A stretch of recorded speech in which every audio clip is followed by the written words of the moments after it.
Ligne droite, le grand entretien, Marie Falicon. Bonjour Marie Falicon. Bonjour Maud, bonjour à tous. Au Liban, le Hezbollah a confirmé samedi la mort de leur chef Hassan Nasrallah dans une frappe israélienne sur la banlieue sud de Beyrouth la veille. Tous les Libanais ne pleurent pas Hassan Nasrallah, mais tous tremblent en revanche pour leur avenir. Sa mort marque un tournant décisif pour ce pays du Levant, mais aussi pour l'ensemble de la région moyenne-orientale. Le chef des Nations Unies se dit très inquiet de la dramatique escalade au Liban. Qu'en est-il de notre invité? Bonjour Gérard Vespierre. Bonjour à vous, merci de votre invitation. Merci de l'avoir accepté. Vous êtes analyste en géopolitique, vous êtes le fondateur du site Le Monde Décrypté et dernièrement vous publiez aux éditions Les Impliqués le livre Vers la prochaine révolution iranienne, coécrit avec Nader Nouri. Merci encore d'être avec nous ce matin. La mort de Hassan Nasrallah, c'est un événement historique pour le Proche et Moyen-Orient? Ah oui, je crois que, le mot est peut-être un peu fort, c'est un événement clé dans la stratégie et la géopolitique de la région, entre le rapport donc Israël et le Hezbollah, et les conséquences aussi sur l'action du régime iranien et l'image du régime iranien et son futur, comme vous venez de le rappeler. J'ai réalisé un ouvrage sur ce sujet. Mm. Donc c'est un triple choc vis-à-vis du Liban sur l'impact entre des relations militaires entre le Hezbollah et Israël, et sur les conséquences iraniennes. C'est un événement auquel on avait du mal à croire, qu'il était difficilement imaginable, car effectivement Nasrallah était en poste, si je puis dire, depuis 32 ans. Donc, Mm. après une si longue durée, et donc de cohabitation, malgré les heurts, les conflits, les bombardements depuis cette période longue avec Israël, il n'y avait jusqu'à présent eu aucune action aussi radicale Mm. de la part d'Israël. Donc c'est une action qui s'inscrit dans un double mouvement. Premièrement, Israël a vraiment réduit les capacités militaires du Hamas de façon très substantielle. Il y avait le déplacement de 70 000 Israéliens sous le feu du Hezbollah depuis plus d'un an, et bien sûr ça remonte à de nombreuses années. Donc il fallait pour Israël régler, entre guillemets, ce problème, et ils ont pris la décision, certainement depuis très longtemps, plusieurs années, d'élaborer un plan complet, un plan global, le chef, l'encadrement. Mm. Vous avez vu, vous vous souvenez des explosions sur les moyens de transmission interne, donc des milliers de cadres intermédiaires, de Mm. responsables blessés, donc inaptes au combat, et puis donc les bombardements sur l'armement, sites de lancement et stockage. Donc c'est un plan global, une pyramide stratégique qui a été élaborée depuis longtemps et qui est effectivement d'une redoutable efficacité. Donc il s'agit bien d'une planification. On apprend à l'instant, par une alerte AFP, que le Hamas annonce également que son chef au Liban a été tué dans une frappe aérienne. Est-ce que cet événement aussi va contribuer à redessiner les cartes des forces en présence, comme vous venez de le dire? Ah, je le crois volontiers. Il y a un retournement stratégique lié à l'action des services de renseignement d'Israël, de l'armée d'Israël, entre le 7 octobre. Souvenons-nous de la situation qui était celle d'Israël dans l'après-midi du 7 et du 8, et les journées bien sûr suivantes. C'était l'effroi. Mm. C'était un petit peu l'équivalent, si je peux me permettre cette comparaison, du 11 septembre sur les bords de la Méditerranée, Mm. parce que c'était absolument invraisemblable ce qui se passait. Pourtant, Israël avait eu des informations, les services de renseignement avaient fonctionné, mais comme pour le 11 septembre, les États-Unis disposaient de l'information, c'est le traitement de cette information qui n'a pas pu se dérouler correctement. Et deuxièmement, la réponse militaire instantanée n'a pas eu lieu. Donc on était dans l'effroi du côté israélien, et un an plus tard, voyez-vous, Mm. il y a un véritable retournement, puisque le Hamas, auteur principal de cette action, le 7 octobre 2023, est réduit considérablement, et que le Hezbollah, qui accompagnait aussi, eh bien, est dans la situation qu'on vient de décrire. Alors justement, Hassan Nasrallah, vous l'avez dit, n'est pas le seul cadre évidemment du Hezbollah qui a été éliminé par l'armée israélienne ce week-end. De nombreux autres dirigeants de la milice chiite ont été tués. Le Hezbollah se trouve désormais donc sans tête et sans infrastructure de commandement. Est-ce qu'on assiste à la fin du Hezbollah libanais, vieux de plus de 40 ans, ou pas encore? Alors, vous savez, on ne peut jamais pas prédire la fin d'une organisation.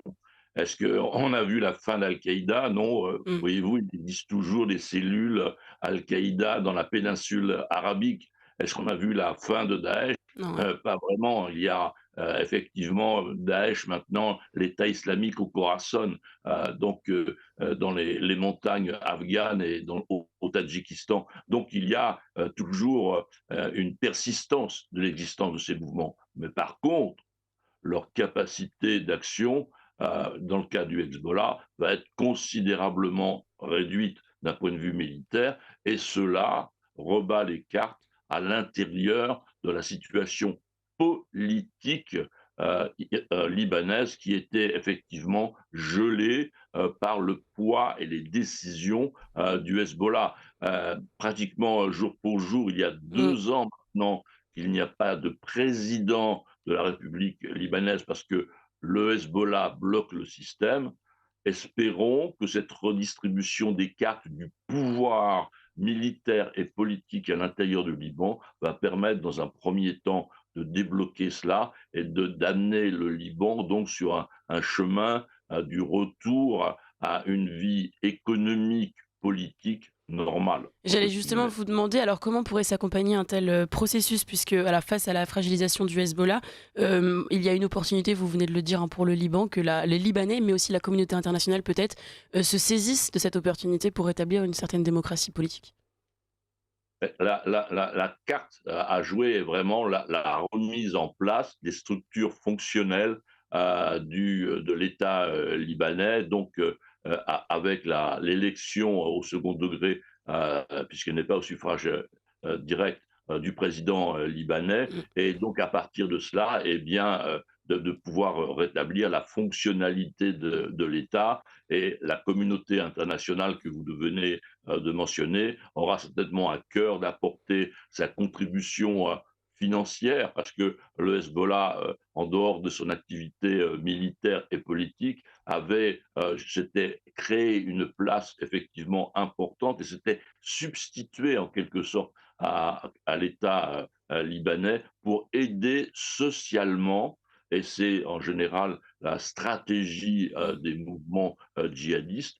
Ils pratiquent cela au Sahel, ils pratiquaient cela au Proche-Orient, dans tous les zones géographiques où ils ont des actions stratégiques et militaires, d'aider fondamentalement la société.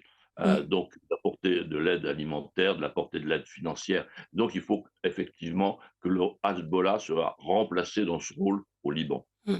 Alors justement, dans la communauté internationale, suite à la mort de Hassan Nasrallah, les réactions ont fusé évidemment. En Turquie, Erdogan accuse Israël de génocide au Liban. Pour Bagdad, Israël a franchi toutes les lignes rouges. Je vais un peu dérouler en passant en revue, hein, évidemment, les différents pays. Donc le Hamas dénonce de son côté évidemment un acte terroriste lâche. La Russie condamne, elle, fermement cet assassinat et appelle Israël à cesser immédiatement les frappes au Liban. La Syrie dénonce une agression méprisable, et d'un autre côté, on a les États-Unis via Joe Biden qui parle d'une mesure de justice. Comment est-ce que, Gérard Vespierre, vous analysez ces différentes réactions et surtout les différents arcs qui s'affrontent ici? Écoutez, je pense que là, il est possible de parler d'hypocrisie, n'est-ce pas, internationale, l'hypocrisie de la diplomatie internationale. Heu, Monsieur Erdogan, n'est-ce pas, n'a-t-il pas quelques, hem, regrets, vis-à-vis de sa position sur les Kurdes? Combien l'armée turque a-t-elle massacré de Kurdes, et lui se permet de critiquer un génocide qui n'en est pas un dans un autre pays? Les commentaires de la Russie, je ne vais pas m'étendre, n'est-ce pas, mais ce qui se passe depuis bientôt 3 ans en Ukraine parle pour soi-même. Donc, c'est un discours, je dirais, de convenance, un discours peut-être triste même, d'entendre ces mots-là. parce que effectivement, le Hezbollah a du sang sur les mains depuis sa création. Depuis 1982, il a été porté sur les fonds baptismaux, si je puis dire, depuis donc Téhéran. En 1983, voyez-vous, après, il était vraiment dans sa toute petite création. Eh bien, ils ont massacré 58 parachutistes français à Beyrouth et 240 Marines américains. Donc, voilà ce genre de mouvement faisant exploser Mm. les quartiers généraux de ces forces respectives avec des camions bourrés de dynamite. Et les responsables de ces actes viennent d'être éliminés maintenant. Et pourquoi j'insiste sur ce maintenant, c'est que Israël connaissait, Israël aurait eu 10 fois l'opportunité d'éliminer ses responsables, fois que chaque heure, le premier qui a été éliminé, c'était fin juillet, voyez-vous, parce que ça permettait de réunir ces éliminations-là avec l'ensemble du dispositif qu'Israël avait mis sur pied. Donc, c'est vraiment une stratégie globale d'attentisme qu'Israël a eu et a déclenché un plan global en quelques 8-10 jours. Vous venez de mentionner l'attentat du Drakkar justement et la mort des paras-français. On s'étonne du silence d'Emmanuel Macron. C'est vrai qu'il ne s'est toujours pas exprimé sur la mort d'Hassan Nasrallah. Il a envoyé son ministre des Affaires étrangères sur place pour un déplacement de crise, on va dire d'urgence, de 24 heures, mais il ne s'est toujours pas exprimé. Est-ce que vous sauriez expliquer ce silence? Je crois que il n'a pas besoin d'être vocal sur toute action qui se déroule sur la planète. Le fait d'envoyer son ministre des Affaires étrangères d'urgence avec une équipe du matériel médical est la meilleure réponse de la France à cette situation-là. Donc, la disparition, l'élimination de Nasrallah ne requiert pas forcément des commentaires des plus hautes autorités de quelque pays que ce soit d'ailleurs. Alors, en l'espace de 24 heures, tout l'avenir du Proche et Moyen-Orient semble avoir basculé dans l'incertitude. Donc, d'un côté, Benjamin Netanyahou explique qu'avec l'élimination de Hassan Nasrallah, donc le chef du Hezbollah, je le cite, Israël a réglé ses comptes. Mais en même temps, il persévère dans les frappes, on l'a bien vu. Je le cite toujours, nous sommes déterminés à continuer de frapper nos ennemis. Alors, on craignait pour le peuple libanais ces derniers jours une invasion terrestre des troupes israéliennes au Liban. Et malheureusement, ce scénario semble toujours d'actualité. Pourquoi, Gérard Vespierre? Écoutez, je pense que pour le projet possible, le fait d'en parler crée une pression sur les autorités restantes, la structure restante du Hezbollah, aussi sur le gouvernement libanais, de façon à aboutir à une solution diplomatique. Je crois que là, on utilise en partie l'armée, les chars, en vue d'une cessation de ce combat. C'est l'hypothèse, disons, qui recouvre soit l'intervention, soit la non-intervention. Et effectivement, s'il y a intervention, je pense qu'elle pourrait être annoncée et de façon réduite, c'est-à-dire une entrée et une sortie prévue quelques jours ou quelques semaines après. Il y a des tâches militaires, stratégiques précises à accomplir potentiellement, à savoir bon, la destruction de stocks d'armes, de caches, d'installations militaires, de façon effectivement à éradiquer tout dispositif permettant des frappes Mm. de missiles, des frappes de roquettes sur le nord d'Israël de façon le plus radicale possible dans le temps pour les années à venir.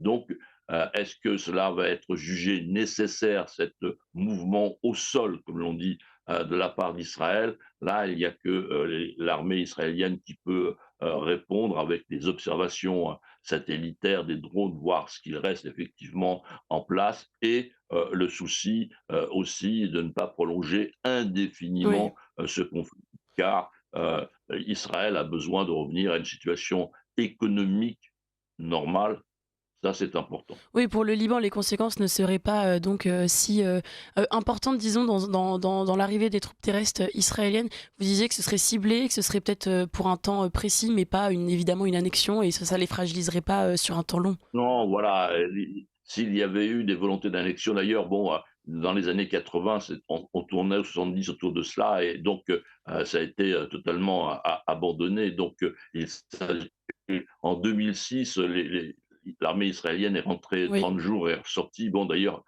fortement choquée par la résistance du Hezbollah. Mmh. Là, cette fois-ci, on est dans un tout autre schéma, puisqu'il y a eu cette déstructuration du Hezbollah avant une éventuelle entrée des troupes israéliennes au sol au Liban. Mmh. Donc, on est dans une configuration différente. Et alors, à travers les frappes israéliennes au Liban, il y a aussi l'Iran, hein, qui a été touché. L'un des adjoints du chef des gardiens de la Révolution a aussi été tué dans ces raids. On reviendra juste après, évidemment, sur les perspectives pour l'Iran, mais jusqu'à présent, quelle était leur position depuis le 7 octobre dans ce conflit?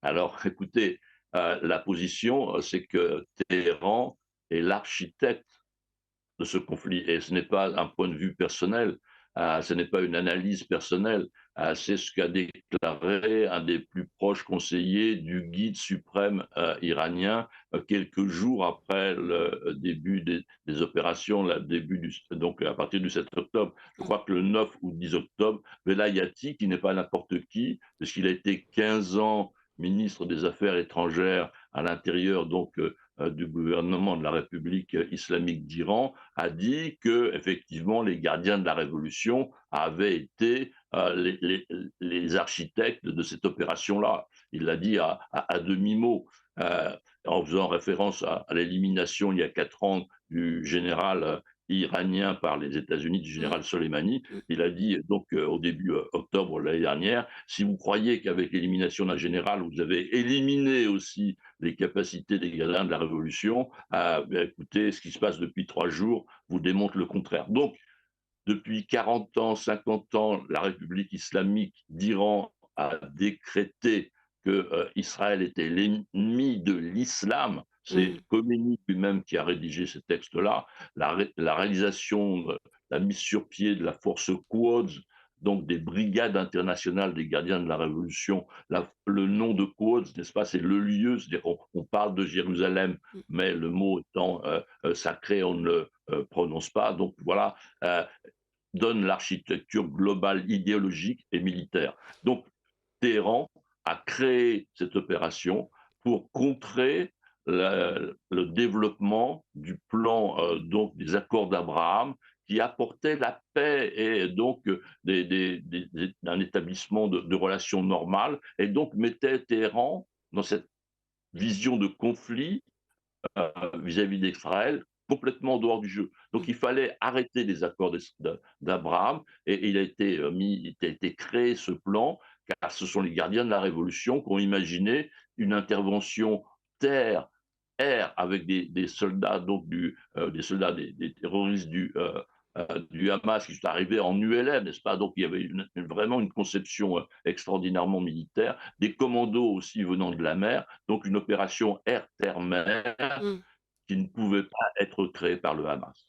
Parce que jusqu'à présent, c'est l'Iran derrière, donc l'architecte, dans ce conflit qui, finançait justement les milices, terroristes comme le Hamas, le Hezbollah pour le Liban, enfin voilà. C'était l'Iran financièrement qui était leur grand argentier, on peut le dire? Alors, Argentier dans le cas du Hezbollah, le concepteur, n'est-ce pas? Ouais. C'est vraiment Téhéran qui a mis en place, qui a créé, qui a fait cette démarche de façon, dans la stratégie de la République islamique, de contrôler à son profit toutes les majorités ou minorités chiites de tous les pays voisins. Mmh. Donc ils ont la main de façon importante sur l'Irak, ils ont la main sur le pouvoir en Syrie, puisque les forces gouvernementales syriennes, le pouvoir est de confession alawite, donc un des courants du chiisme. Au Liban, donc vous avez le Hezbollah. au Yémen, Les la outils. minorité donc houthi, eh bien aussi est de confession chiite. Donc tout cela a été organisé pour que l'ensemble de ces corpuscules, ou ces pouvoirs, dépendent idéologiquement de Téhéran. Et justement, alors cet arc chiite semble aujourd'hui déterminé à poursuivre la lutte contre Israël, leur principal adversaire. Vous avez parlé à l'instant des Houthis du Yémen. Ils se sont engagés eux aussi dans le conflit ce week-end. Est-ce que c'est une nouveauté ou jusqu'à présent ils étaient déjà engagés ou pas encore?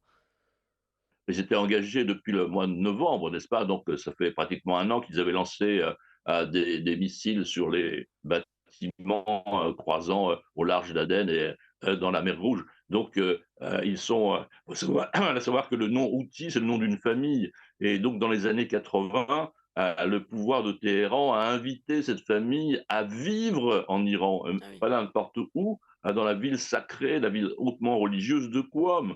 Et 15-20 ans après, ils leur ont demandé de revenir au Yémen. Oui, Et donc il y a une voyez-vous, certaine parrainage. voilà, ils ont créé la chute du pouvoir qui avait été légitimement élu. Et les Houthis, nous ne contrôlent entre guillemets que 25% du territoire du Yémen. Oui. Il faut savoir ça, c'est fondamental. Alors, ils ont effectivement un contrôle à partir de leur Kalachnikov, n'est-ce pas, sur 70% de la population à peu près, qui est fortement dans la partie ouest du Yémen. Mais en ce qui concerne le territoire yéménite, il y a un conseil de transition du Sud qui est basé à Aden, qui lui contrôle 75% du territoire du Yémen. Donc la situation est beaucoup plus complexe Mm. et différenciée qu'on le cite généralement. Alors toujours sur ces forces en présence, Gérard Vespierre, le vice-président iranien a qualifié l'assassinat du chef du Hezbollah de... Enfin non, pardon, il a dit que ça entraînerait la destruction, je voulais dire, d'Israël. Concrètement, est-ce que cette menace pourrait être mise à exécution compte tenu évidemment des outils de défense d'Israël? La destruction d'Israël, c'est possible? Écoutez, il s'agit de voir l'histoire de 2024, n'est-ce pas? Quand il y a eu 7 officiers, dont un général iranien tué à Beyrouth, si ma mémoire est bonne, le 31 mars, euh, 2 semaines après, les Iraniens ont lancé Mm. 300 missiles drones sur Israël. 300. Il y a 2% de ces engins qui sont arrivés à percuter des cibles un peu au hasard en Israël. Donc, on n'a pas pris suffisamment en considération les conséquences de cela. Ça veut dire que l'armement, le sabre iranien, n'est-ce pas, qui pouvait être menaçant contre des pays Mm. d'alentour et en particulier Israël, eh bien, n'était d'aucune efficacité d'un Ah point oui. de vue militaire. Le dôme de fer plus l'action des États-Unis et complétée par celle de la Grande-Bretagne et de la France ont abattu donc 97% de l'arsenal lancé par Téhéran. Ça veut dire quoi? Ça veut dire que les capacités militaires de projection de l'Iran sont maintenant, depuis cette opération du Mm. 14 avril, considérées comme inexistantes ou Ah oui. incapacitaires. Donc, c'est vraiment fondamental. L'Iran est vraiment tout à fait démuni à l'intérieur, à l'extérieur et sur le plan donc idéologique après un an de combat au Proche-Orient. Mais oui, j'allais justement vous demander s'il y avait des répercussions internes. C'est-à-dire que là, on voit bien qu'ils ont été décrédibilisés, en tout cas d'une façon militaire. Mais est-ce que voilà, les prémices de la chute du Hezbollah libanais, est-ce que ça les déstabilise sur leur sol en Iran? Complètement, parce que la stratégie à la fois idéologique, on vient d'en parler, de l'Iran mettant la main sur les minorités ou fortes minorités Mm. donc chiite dans les pays voisinants, maintenant est complètement remise en question. Deuxièmement, vous avez la situation intérieure iranienne. Vous avez cette inflation permanente, vous avez le mécontentement populaire, vous avez des des grèves toutes les semaines en Iran actuellement. On n'en parle pas, mais Mmh. cela est une réalité. Vous avez les mouvements donc à l'université, des brillages, etc. Donc il y a un mécontentement économique et social. Vous avez aussi une preuve dans les 2 scrutins nationaux qui ont été réalisés cette année, en Iran, eh bien, vous avez une participation, un taux de participation réel, non pas celui affiché par le régime, entre 10 et 20.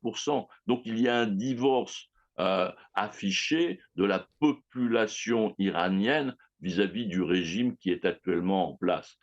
Donc, voyez-vous, tous les clignotants, sont au rouge et le pouvoir iranien le sait depuis des années. Quand les États-Unis sont sortis de l'accord nucléaire en 2018, voyez-vous, eh bien, l'ancien président de l'Assemblée nationale iranienne a dit: «Le problème que nous avons en 2018, ce n'est pas l'accord nucléaire, le problème que nous avons, c'est combien de temps nous allons pouvoir rester au Ah pouvoir». oui. Voilà une déclaration de Nathan Mmh. Brick, quelque chose de précis. Et dans le clan religieux, c'est la même chose. Aussi, cette même année, un important ayatollah a dit: «S'il y a une révolution», en 2018 déjà, en Iran, eh bien le peuple nous jettera à la mer. Ah oui, donc il y a une Jawad vraie Amoli. ouais, vraie déstabilisation. Alors justement, au regard de cette, fragilisation en Iran, est-ce que les alliés de la République islamique d'Iran pourraient, les lâcher? Je pense notamment, mais pas que à eux, mais notamment à la Syrie qui a été touchée elle aussi par les frappes israéliennes. Quelle est la posture de Damas? Est-ce qu'ils peuvent s'engager et répliquer dans ce conflit ou justement avoir plus de retenue parce qu'ils savent que militairement, l'Iran ne sera peut-être pas là pour, les parrainer et les aider?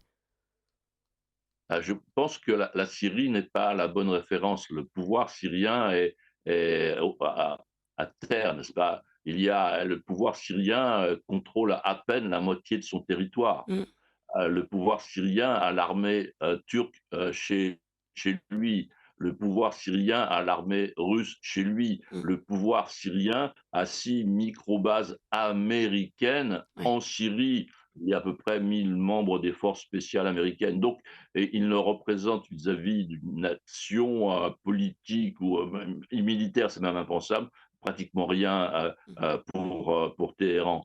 Heu, Par contre, le voisinage de l'Irak peut être, plus important pour la stratégie, iranienne et mmh. d'ailleurs, le nouveau, président, de la République islamique, iranien, donc Massoud Pezeshkian a réservé sa première visite à l'étranger pour l'Irak. Il y était il y a une dizaine de Ah jours. oui.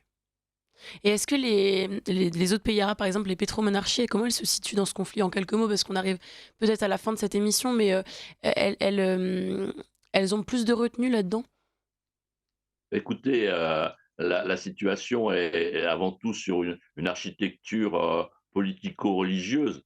Mmh, Les pétromonarchies, l'Arabie saoudite, Abu Dhabi, les Émirats arabes unis, sont des courants sont habités par des courants, sunnites, n'est-ce mmh, pas? Ce sont des puissances, musulmanes sunnites. oui, Donc l'agressivité de leurs, voisins, chiites a créé toujours une animosité, profonde et on a fait de grosses erreurs en considérant que le rétablissement des, relations diplomatiques entre l'Iran et l'Arabie saoudite était un accord sur le fond.